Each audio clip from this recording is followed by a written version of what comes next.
Right now, it is also the final push for New Jersey's candidates for governor, meeting crowds of supporters today throughout the wind and the rain that Chris was talking about. Our Jim Vassell now with more on the race's home stretch and our latest exclusive polling with that race.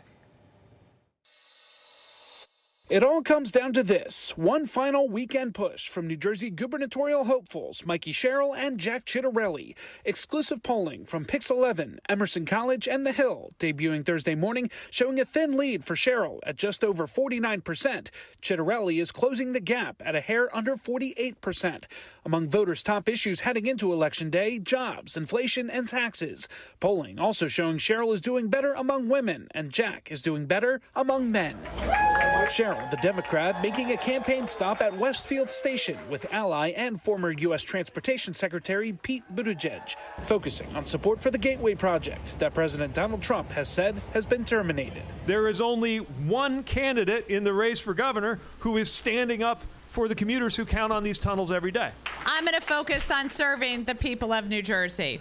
That has always been my North Star, and that is what I'm going to continue to fight to do. Meanwhile, Ciattarelli, the Republican, hosting several early voting rallies this week ahead of two planned early voting rallies Thursday night in Monmouth and Ocean counties. Republican and former U.S. Senate candidate Alex Zdan says his party is gaining momentum in the race. The feeling on the ground is different than it was in 2021.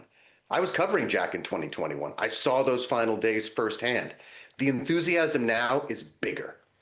People know that we can absolutely do this. This race is absolutely, at this point, just about turnout. FDU political professor Dan Casino says depending on how close this race ends up being, we could be waiting a little longer to find out the winner. If we wind up seeing results that look like what the early voting and vote by mail looks like, that is Sherrill up by 5 or 6 points, a little better than what Harris did last year, I think we'll all probably be going to bed around 10 o'clock on election night.